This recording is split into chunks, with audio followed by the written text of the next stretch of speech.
Louvado seja nosso Senhor Jesus Cristo, para sempre seja louvada Sua Mãe Maria Santíssima. Então, seja bem-vindo a mais um encontro com o livro do profeta Oseias. Hoje vamos ter presente os capítulos 7, 8 e 9. O capítulo 7 fala de uma anarquia social. O Senhor queria curar o seu povo, no entanto, encontrou vários obstáculos. Estes obstáculos que têm a ver com a falta da cooperação humana. Não é que Oseias aqui vá tratar de uma denúncia de um crime concreto, mas antes de uma série de situações adversas que são, no fundo, os obstáculos para que o povo possa ser curado.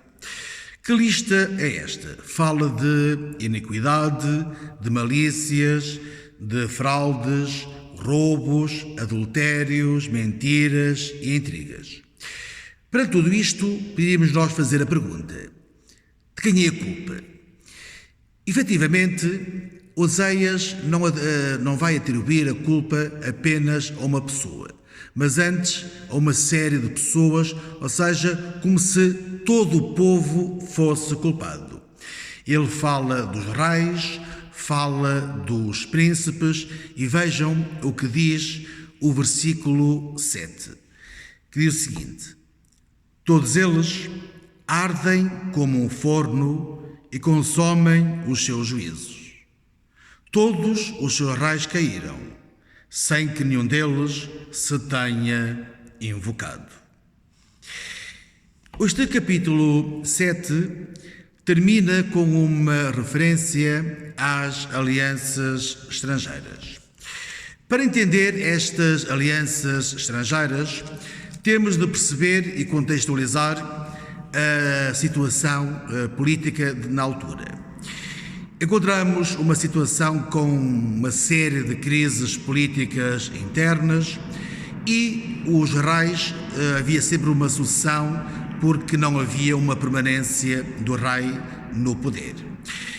Diante de toda esta crise, tentaram então criar uma solução, que foi criar alianças com o povo estrangeiro, que se traduz em alianças com o Egito e com a Assíria. Aquilo que Oseias vai criticar é a busca da solução nestas alianças e não a solução naquele que verdadeiramente pode curar, que é Deus. E vejam o que diz Oseias no versículo 8. São como uma torta queimada de um lado e mal cozido do outro. Ou no versículo 11, atuam sem inteligência. Ou no versículo 16, não se voltam para o alto. O capítulo 8, neste capítulo, Oseias vai se centralizar em duas realidades: a anarquia política e a idolatria e as falsas alianças. No ponto 1 da anarquia política e idolatria, Oseias vai denunciar o quê? Vai denunciar a transgressão da lei, a rejeição do bem. Diz que constituem reis à margem do Senhor. Visa, no fundo, aquelas pessoas que têm uma grande influência na corte e que, à custa de traições, colocam no poder aquelas pessoas que mais lhes convinha. É também criticada a política sem referência a Deus. No ponto 2, de que são as falsas alianças, começa o capítulo 8 com esta citação no versículo 7, que é o seguinte: semearam ventos, colherão tempestades. O que quer dizer com tudo isto? Primeiro, o vento, quando diz semeiam ventos, o vento é o quê? É a pretensão de conhecer o Senhor, de constituir reis, de fabricar ídolos. No entanto, eles vão colher tempestades. E o que são as tempestades? É o inimigo, a destruição do ídolo e o aniquilamento de Israel. As alianças com os estrangeiros, daí Oséias estar a criticar, têm a ver com o facto de haver uma contaminação da religião. E por isso, ao fazerem estas alianças, o que vai acontecer é que deixam de adorar o verdadeiro Deus para adorar os deuses desses povos com quem eles vão fazer as alianças. E no último capítulo de hoje, o capítulo 9, Oséias vai falar primeiro da idolatria e o anúncio do exílio.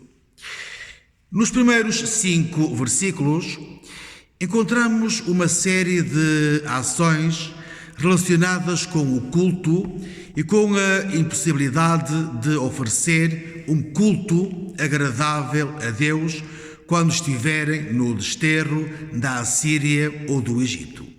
E diz o versículo 1 o seguinte: Não te alegres, Israel, não exultes como os pagãos, porque te prostituístes, afastando-te do teu Deus.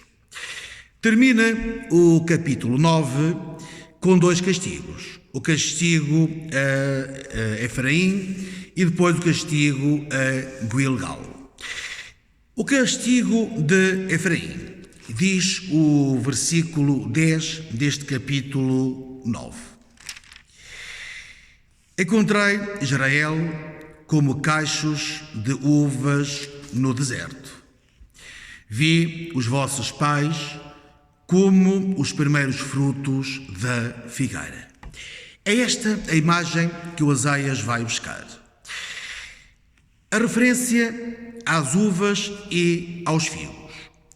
Aparentemente seriam 2 imagens positivas, porque a uva refresca o paladar e o figo, os primeiros frutos, são os mais saborosos.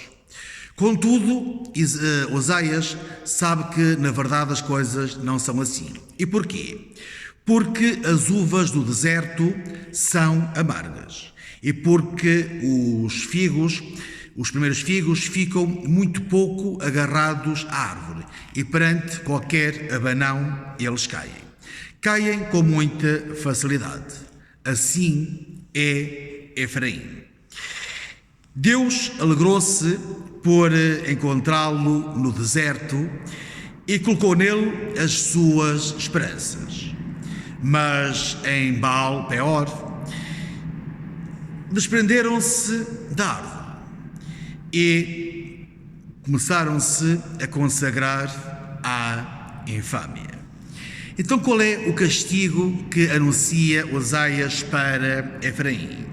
A esterilidade, abortos, mortalidade infantil e a guerra. E o segundo castigo, que é o castigo a Gilgal.